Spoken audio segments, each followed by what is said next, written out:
Good afternoon पिला माने मु खुलणा नायक सरकारी उच्च प्राथमिक विद्यालय पांडिलमार भारप्राप्त प्रधान शिक्षयित्री मु आज यही वर्चुअल क्लास को समस्त को स्वागत करुछि। आमे आज षष्ठ श्रेणीर मो जीवनर अभूला कथा विषय पढ़ा। आगरू आमे तार एकम भाग को पढ़ी सारीचे। आज आमे तार दुई भाग को पढ़ा। यही प्रसंगटी हेउछि लेखकंकर निजर अनुभूति निजर आत्मकाहानी। प्रथम भागरे आमे से केमिति से गरीब पिला को सहाय्य कले से विषय रे किछि जानिथिले। परवर्ती समय रे आमे से पिलाटी केते पढ़िला कोन कला ता विषय रे जानिबा। ताहले चालो पिला माने आमे आज पढ़िबा से तांको द्वितीय भाग। शुणी मोर संगी माने साहित्य हेले के बही पत्र देला तो किए जामा लुगा ता पाई आनिदे हेले पिला माने मोर लेखक तांको सांग मानक सह मिसी कले किए बही पत्र देले तो किए जामा तार खिया पियार बंदोबस्त करिदेली। राधाकांत मठर महंत को अनुरोध कले तार दरमा पाई स्कॉलरशिप बंदोबस्त अरे कही रखिबा आवश्यक जे महाराजांको अनुग्रहरु ओडिया छात्र माने समस्ते अधा स्कूल फीस दे। तापर लेखक कौन कले राधाकांत मठर महंत को कहीकि तांकर खिया पियार व्यवस्था कले। सेथिपई जो दरमा पाई मध्य से स्कॉलरशिप बंदोबस्त कले। आउ सेटा से समय जो महाराजा थिले तांकर दयारु से समय रे छात्र माने कौन कहते ओडिया छात्र माने तार अधा स्कूल फीस तारी गरीब पिला मानकु संपूर्ण भाव फीस देवा छाड़। से समय जो छोट विचारक मंडली महाराजा गढ़ी से मोर नना थिले जड़े गोटे विचारक मंडली थिला गरीब पिला मानकु स्कॉलरशिप देवाई जो बापा जड़े से सभ्य थे तांकु कही ब्रह्मचारी पाई गोटे अवैतनिक स्थान जोगाड़ कले। रहिबा पाई से बिना दरमारी अवैतनिक स्थानटे जोगाड़ कले। यथा समय से स्कूल रे ना लिखेबे तापर ठीक समय ना लिखेदेले आउ पढ़ा आरंभ। तापर से पिलाटी पढ़ा आरंभ कला। तार कठिन अध्यवसाय बड़े से अल्प काल मध्य तृतीय श्रेणी पास से गभीर भाव में पाठ पढ़िला। अति अल्प समय से कौन कला ना तृतीय श्रेणी पास कला। भारत में द्वितीय पृथ्वी महासमर पूर्वर गोटे गोटे इंडियन बाटालियन भारतर प्रति अंचल गढ़ा नियम। ये समय आमर महासमर युद्ध बा विश्व युद्ध चलुला। पिला माने आम तो जानिछ आमर विश्व युद्ध होइतिला दुईटी होइतिला। आमर 1918 मसीहा रु आरंभ होइरा 1918 पर्यंत हैला। 14 रु होइरा 18 रे हैला। तापरे द्वितीय महासमरटा हैला आमर 39 रु 1945 मसीहा। से समय एटा चलुला। सेते बेले को चलीला महासमर। से समय आगरु गोटे गोटे बाटालियन गठन करा मांदराज प्रति जिलू सुस्थ सबल लोकंकु बाछि से नाम लेखाइबा कार्य चली थाए। भल भल युवक मानकु नेकी गोटे बाटालियन गठन पाई चलीथिला। मांदराज प्रति जिलू सुस्थ सबल लोकंकु बाछि से नाम लेखाइबा कार्य चली थाए। सेही समय मांदराज रे जोटा कि आमर वर्तमान चेन्नई कहूँ से मांदराज रे प्रति जिलू लोकंकु बाछि से नाम लेखाइबा कार्य चली। महाराजा मुहार दिया गला गंजाम रु बालक मानकु बाछि युद्ध शिक्षा करने को पठाइबा पे। तापरे महाराजा को भार दिया जायतिला गंजाम रु सेमिति भल भल बालक मानकु बाछि युद्ध दिने कॉलेज रे गोटे विराट सभा रे महाराजा भाषण दे आह्वान कले। जो छात्र माने समर शिक्षा करने को इच्छा करती तापरे कॉलेज रे दिने महाराजा कले से सभा रे समस्त को आह्वान देले जे केउ माने समर शिक्षा करने को चाहूँ सरकार सुपारिश पत्र दे मांद्राज पठेदे। पिला सरकार सुपारिश पत्र पठेबी। थर नाम शुणी कही छात्र महाराजा आह्वान रे उत्तर देले नहीं। कहीं से युद्ध कथा युद्ध शिक्षा कथा ये कले नहीं। समस्ते निज निज मुह को देखा देखी बेले देखागला सेतिकी बेले देखागला टिकिए दूर रे गोटे गौरवर्ण सुस्थ सबल बालक महाराजा आड़क चाही ठिया से हूँ ब्रह्मचारी मुई। आमे सबू हाहाकार हेल। पिलाटा क्लास रे भल पढ़ुला आमर साथी होई जेते सबू काम करुला आमर अनुगत होई रहितला। से आज युद्ध शिक्षा करने को जीव तापर से कथा शुणी समस्ते जिते निज मुहांमुही देखा दुखी हेले पिला से ठिया होगी महाराजा मुह को चाह रहा सबल गौरवर्ण जिते जाने से ब्रह्मचारी मुई समस्ते हाहाकार हेले पिलाटा भल पढ़ुला आमर साथी होई सबु काम सहयोग करुला से पुणी युद्ध शिक्षा करने को जीव महाराजा आनंद पाखक डाकी नहीं सबु कथा पचारि परदिन गोटे सर्टिफिकेट दे ताकू मांदराज पठेले केते वर्ष पर द्वितीय पृथ्वी महासमर लगिला मोर मन पड़ुछि 1943 मसीहार पुरी मु पारलाखी मुंडी स्टेशन रे मांदराज मेल को मु अपेक्षा करिथाय सेतेबेले गोटे स्पेशल मिलिटारी गाड़ी मांदराज आड़ू आसी से पिला को पकड़े आकू डाकिकी सबू कथा पचारे तार दिन गोटे सर्टिफिकेट दे मांदराज तार केते वर्ष पर द्वितीय पृथ्वी महासमर लगिला जोटा कि 1939 मसीह मन पड़ा जमी 1943 मसीहार कथा से पुरी पारलाखी मंडी फेरुले खोर्धा स्टेशन रे मांदराज मेल को से अपेक्षा करते गोटे स्पेशल मिलिटारी गाड़ी मांदराज आड़ू प्लाटफर्म रे मु छिड़ा होईछि हठात से गाड़ी गोटे स्वतंत्र बगीरु जड़े साहेब ओह्लाई मो आड़ को आसिले तापरे लेखक छिड़ा होइथिले प्लाटफर्म रे हठात गोटे गाड़ी आसिकी सेठारे अटकी गला स्वतंत्र बगीरु जड़े साहेब ओह्लाई आसिले मो आड़ को माने लेखक आड़ को आसिले मु बाटरू टिके आड़े होई जाईछि मोर हाथ को दुईटी धरी से पकाई नमस्कार करते आउ लेखक हाथ को से धरी पकई अबाक हो गले मते कहीं नमस्कार करुछंती मु आश्चर्य होई तांको मुह को चाहिए अबाक हो गले ताकू देखिकी से तो चिन्ही नाहंती ताकू नमस्कार करुछंती से आश्चर्य होई कि ता मुह को चाहिए मिलिटारी ड्रेस मंडित जन उच्च कर्मचारी से पुणी से युवकटी मिलिटारी ड्रेस पिंधिछंती आउ जड़े बड़ पदवी रे जेमिति अछंती बोली से तांकु लागिला गोरा तक तक सुस्थ सबलकाय से हेड खंडिक बाहर करी स्पष्ट ओडिया रे कहिले चिन्ही पारु नाहंती तापरे से युवक जण तांको मुंडरू तांकु कहिले जे मते चिन्ही पारु नाहंती मु पर आपनकर सेही ब्रह्मचारी मुई आपनक करुणानु मु आदि एई लेफ्टिनेंट पदवी रे नियुक्ति आश्चर्य हेली सत्य जेपरी गोटे नगण्य भिखारी आज देश मातृकार सेवारे उच्चतम स्थान अधिकार गोटे नगण्य भिखारीटे देशर गोटे उच्चतम स्थान अधिकार करिसंती जोटा कि देश मार सेवारे लागुछि संचार हैला जे से टिके मनरे गर्व कले मोर उद्यम जोगु जो पिलाटी स्कूल रे नाम लेखाई पारिथिला आज से भाग्य बड़े केते उच्चकु उठी पारि तापरे से मनरे गर्व करिकि सते जमिति मोर उद्यम मोर चेष्टारे जमिति पिलाटी स्कूल रे नाम लेखाइथिली आज से भाग्य बड़े केते उच्चकु से उठी पारि पारिपार्श्विक अवस्था ही मनुष्य को उच्च किंबा नीच तेणु सुविधा गोटे जिनस पारिपार्श्विक अवस्था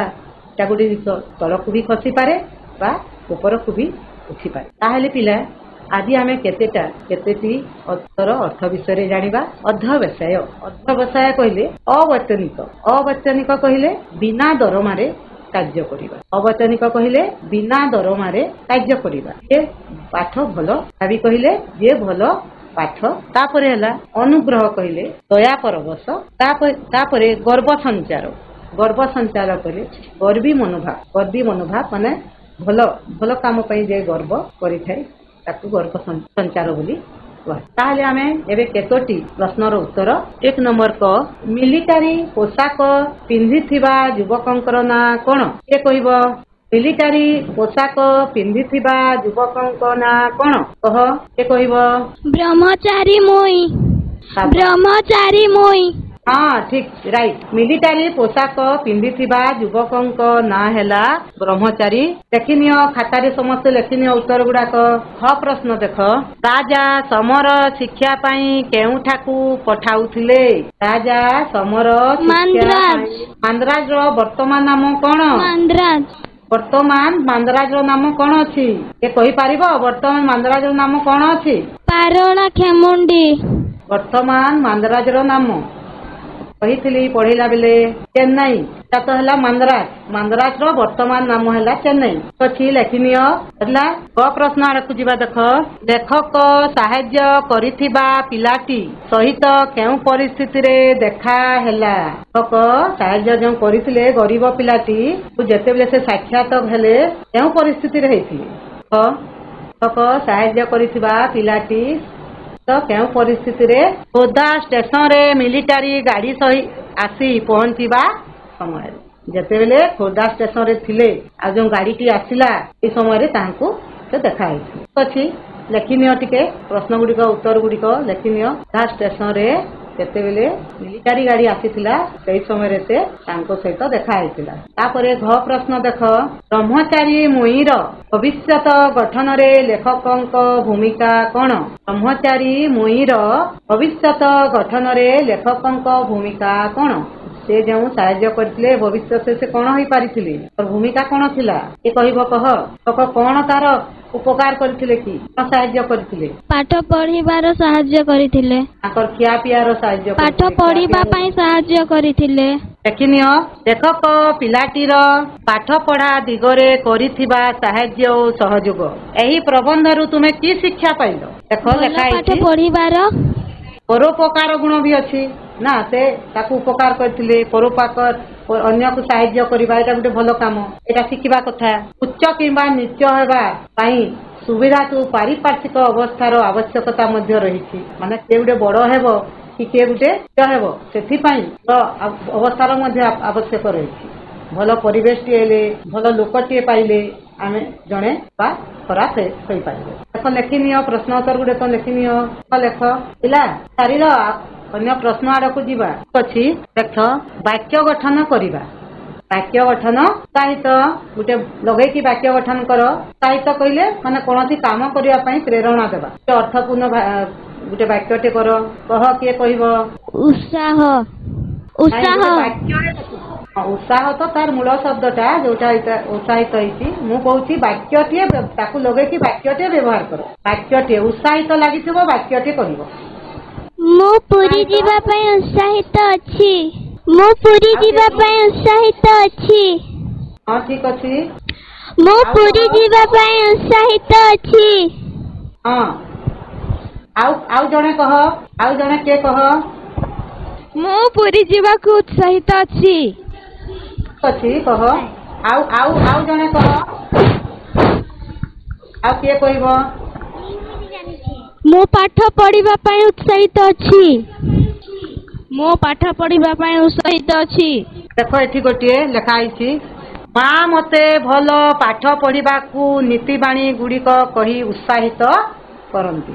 ଏଇ ଟାଇପର କିଛି ହେବା କଥା ଉତ୍ସାହିତ ଜଣେ କରେ କାମଟା କରିବା ପାଇଁ ଜଣେ କରାଏ ଉତ୍ସାହିତ ବା ପ୍ରେରଣା କରାଏ ମନକୁ ଖୁସି କରାଏ ସେ କାମଟା କରିବା ପାଇଁ ସେମିତି ଲଗେଇକି ବାକ୍ୟ ଗୁଡ଼ିକ ହେବା କଥା। ମା ମତେ ଭଲ ପାଠ ପଢିବାକୁ ନୀତିବାଣୀ ଗୁଡ଼ିକ କହି ଉତ୍ସାହିତ କରନ୍ତି। କୋଉ ମାଧ୍ୟମରେ ଉତ୍ସାହିତ କରାଇଥାନ୍ତି ନା ନୀତିବାଣୀ ଗୁଡ଼ିକ କହି ଉତ୍ସାହିତ କରାନ୍ତି। ସେମିତି ବାକ୍ୟ ଗୁଡ଼ିକ ନିଯୁକ୍ତି ଲଗେଇକିରା ଗୋଟେ କହ ତ ଲଗେଇ ଯେମିତି ଏଠାରେ ମୁଁ ଲେଖିଛି ସରକାର ଲୋକଙ୍କ ଦକ୍ଷତା ଅନୁଯାୟୀ ବିଭିନ୍ନ କାମରେ ନିଯୁକ୍ତି ଦିଅନ୍ତି।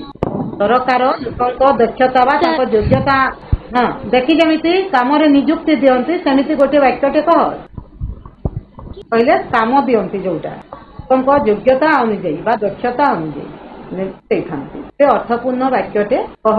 ନିଯୁକ୍ତି ଲଗେଇକି ଗୋଟେ କହ ବାକ୍ୟଟିଏ ମତେ ପୁରୀ ଯିବା ପାଇଁ ନିଯୁକ୍ତି ଦିଆଯାଇଛି। ପୁରୀ ଯିବା ପାଇଁ ନିଯୁକ୍ତି ଦିଆଯାଇଛି। ବାକ୍ୟଟେ କୁହ ଆଉ ଗୋଟେ ବାକ୍ୟ କୁହ ଯେମିତି ଦେଖିଛି ସରକାରଙ୍କ ଦକ୍ଷତା ଅନୁଯାୟୀ ବିଭିନ୍ନ କାମରେ ନିଯୁକ୍ତି ଦିଅନ୍ତି ଲୋକକୁ ନିଯୁକ୍ତି ଦେଇଥାନ୍ତି। ଆପଣଙ୍କୁ ପୁରୀ ଯିବା ପାଇଁ ନିଯୁକ୍ତି କରାଯାଇଛି କି? ମତେ ପାଠ ପଢିବା ପାଇଁ ନିଯୁକ୍ତି ଦିଆଯାଇଛି। ରାଷ୍ଟ୍ରପତି ସବୁ ରାଜ୍ୟର ରାଜ୍ୟପାଳଙ୍କୁ ନିଯୁକ୍ତି ଦେଇଥାନ୍ତି ସେପରି।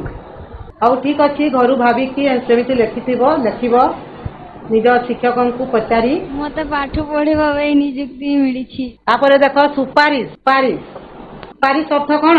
ପ୍ରଶଂସା ମୂଳକ ପରାମର୍ଶ ମାନେ କହିବା ମାନେ ସେ ଗୋଟେ କାମରେ ଭଲ ଅଛି ତାକୁ ସେ କାମକୁ ଦେବା ପାଇଁ ଜଣକୁ ମାନେ କହିବା ପ୍ରଶଂସା ପତ୍ର ଯୋଉଟା ଆମେ କହୁଛୁ। ଏମିତି ମହାରାଜା ତାଙ୍କୁ ସୁପାରିଶ କରିଥିଲେ ସାର୍ଟିଫିକେଟ ଦେଇଥିଲେ ସେ ଭଲ ପିଲା କହିକି ନୁହେଁ ତ ପିଲା କହିକି ମହାରାଜା ଯେଉଁ ନିଯୁକ୍ତି ତାଙ୍କୁ ଯେଉଁ ସାର୍ଟିଫିକେଟ ଦେଇଥିଲେ ସୁପାରିଶ କରିଥିଲେ ତାଙ୍କ ପାଇଁ ତାଙ୍କୁ ପିଲାକୁ କାର୍ଯ୍ୟରେ ଦେବା ପାଇଁ ସେଇଟା ହଉଛି ସୁପାରିଶ କରିବା। ଏଇଟା ହଉଛି ସୁପାରିଶ କରିବା। କହ ଜଣେ କେତେ କହ, ଚେଷ୍ଟା କର କହିବା ପାଇଁ। ଏମିତି ମୁଁ ଗୋଟିଏ ବାକ୍ୟ ଦେଖ କହୁଛି, ଗ୍ରାମରେ ଏକ ନଳକୂପ ଖନନ ପାଇଁ ୱାର୍ଡ ମେମ୍ବର ସରପଞ୍ଚକୁ ସୁପାରିଶ କଲେ। ସୁପାରିଶ ଭଲ କାମଟି, ଗାଁରେ ଯେଉଁଟା ନିହାତି ଦରକାର ସେଥିପାଇଁ କରିବା ପାଇଁ ସରପଞ୍ଚକୁ ୱାର୍ଡ ମେମ୍ବର ସୁପାରିଶ କଲେ ଯେ କାମଟା କେମିତି କରିବ। ହେଲା କହିବ, ଗୋଟିଏ ବାକ୍ୟ ଲଗାଇ ସୁପାରିଶ ଲଗାଇ ବାକ୍ୟଟିଏ କହିବ କି? ଦେଖ କିଏ କହିବ ହେଲେ କହ। ମୁଁ ଲେଖିଲି, ଗ୍ରାମରେ ଏକ ନଳକୂପ ଖନନ ପାଇଁ ୱାର୍ଡ ମେମ୍ବର ସରପଞ୍ଚକୁ ସୁପାରିଶ। କାମଟା ଭଲ ଭାବରେ କେମିତି ହେବ ପାଇଁ ଯିବାଟା ହଉଛି ସୁପାରିଶ, ଭଲ ପରାମର୍ଶ ଦେବାଟା। ତାପରେ ଉଦ୍ୟମ ଦେଖ, ନାଇଁ ମେଧାବୀ, ମେଧାବୀ ଲଗେଇକି କହ। ଦେଖ ମେଧାବୀ କହିଲେ ଭଲ ପାଠ ଦିଏ, ଜାଣୁଥିବ ତାକୁ ମେଧାବୀ ଛାତ୍ର ଛାତ୍ରୀ କୁହାଯାଏ। ଭଲ ପାଠ ପଢୁଥିବା ପିଲାଙ୍କୁ କୁହାଯାଏ ମେଧାବୀ। ମେଧାବୀ ଲଗେଇକି କହ ତ ଗୋଟେ ବାକ୍ୟ। ମେଧାବୀ ଲଗେଇ ବାକ୍ୟ ଗଠନ କର। ମେଧାବୀ କହିଲେ ଭଲ ଛାତ୍ର କି ଛାତ୍ରୀଙ୍କୁ କୁହାଯାଏ। ଏ ଦେଖ କିଏ କହିବ, ବ୍ରହ୍ମଚାରୀ ମୁଇଁ ଗୋଟେ ମେଧାବୀ ଛାତ୍ର ଥିଲି। ନାଇଁ ଆମ ପାଠରେ ସେ ମେଧାବୀ ଛାତ୍ର ଥିଲେ। ସେମିତି କହ, ଆମର ତ ଏତେ ବଡ ବଡ ଲୋକ ଅଛନ୍ତି, ମହାପୁରୁଷ ଅଛନ୍ତି, ସେମାନଙ୍କ ଲଗେଇକି କହ ସେ ଜଣେ ମେଧାବୀ ଛାତ୍ର ଥିଲେ। ମୋ ସାଙ୍ଗ ମେଧାବୀ, ପାଠ ପଢିବାରେ ଭଲ ଅଛି। ମୋ ସାଙ୍ଗ ଜଣେ ମେଧାବୀ ଛାତ୍ର, ଏତିକି କହିଲେ ତ ହେଲା। ମେଧାବୀ ତ ଅର୍ଥ ଭଲ ଛାତ୍ର ବା ଭଲ ଛାତ୍ରୀ। କହ ଆଉ ଜଣେ କହ, ମେଧାବୀ ଛାତ୍ରୀ ମାନଙ୍କୁ ସ୍କଲାରସିପ୍ ଦିଆଯାଏ। ମେଧାବୀ ଛାତ୍ରଛାତ୍ରୀ ମାନଙ୍କୁ ପୁରସ୍କୃତ କରାଯାଏ। ମଧୁବାବୁ ଜଣେ ମେଧାବୀ ଛାତ୍ର ଥିଲେ। ସରୋଜିନୀ ନାଇଡୁ ଜଣେ ମେଧାବୀ ଛାତ୍ର ଥିଲେ। ଫକୀର ମୋହନ ସେନାପତି ମଧ୍ୟ ଜଣେ ମେଧାବୀ ଛାତ୍ର ଥିଲେ। ଅନେକ ଅଛନ୍ତି। ଲଗେଇକି ମେଧାବୀ ଲଗେଇକି ବାକ୍ୟ ଗଠନ ଅର୍ଥପୂର୍ଣ୍ଣ ହେଇଥିବ। ସେଟା ସେ ବାକ୍ୟରେ ବୁଝିପାରୁଥିବ। ବାକ୍ୟ ଲଗେଇ ଶବ୍ଦ ଲଗେଇ ବାକ୍ୟ ଗଠନ କରିବ। ଘରେ ଲେଖିକି ଆଣିଥିବ ଏଇ ବାକ୍ୟ ଯେତିକି ଅଛି, ଏଇଠି ଶବ୍ଦ ଗୁଡିକ ବାକ୍ୟ ଗଠନ କରିବ ଆଉ ନିଜ ଶିକ୍ଷକଙ୍କୁ ମଧ୍ୟ ଦେଖେଇବ। ମେଧାବୀ ଛାତ୍ରଛାତ୍ରୀ ମାନଙ୍କୁ ସରକାର ପୁରସ୍କୃତ।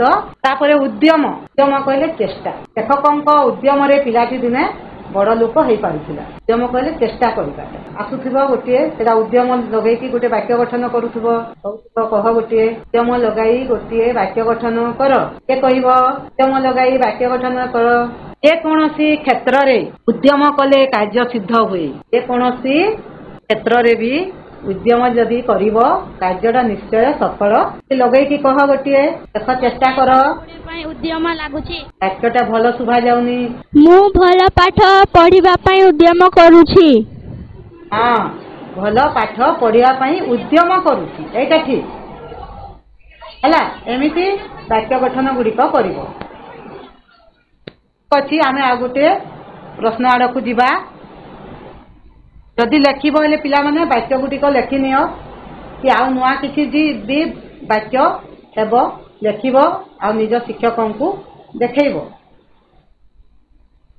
ନମ୍ବର 3 ଦେଖ, ଖିଆ ପିଆ ପରି ଆଉ କେତୋଟି ଶବ୍ଦ କୁହ। ଖିଆ ପିଆ ଏମିତି ଯୋଡା ନାଚ ଗୀତ। ହଁ, ନାଚ ଗୀତ। ନାଚ ଗୀତ। ହଁ ଠିକ, ନାଚ ଗୀତ। ଖେଳକୁଦ। ହଁ, ଖେଳକୁଦ। ବହିପତ୍ର। ହଁ ଠିକ, ବହିପତ୍ର। ଗଛଲତା। ହଁ, ଗଛଲତା। ଠିକ ଅଛି, ଗଛଲତା। ହଁ, ଗଛଲତା ଠିକ ଅଛି। ଆଉ କହ। ହଁ, ବହିପତ୍ର। ଆଉ ଘର ଦ୍ୱାର। ହଁ, ଘର ଦ୍ୱାର। ଆଉ କହ। ବହୁତ ଫୁଲ ଫଳ। ଫୁଲ ଫଳ। ଫୁଲ ଫଳ। ଦ୍ୱାର। ଆଉ ଘର ଦ୍ୱାର। ହଁ, ପନିପରିବା। ପନିପରିବା। ଗଛଲତା। ଗଛଲତା। ଗଛଲତା। ହଁ, ପଶୁ ପକ୍ଷୀ। ବାଟଘାଟ। ପଶୁ ପକ୍ଷୀ।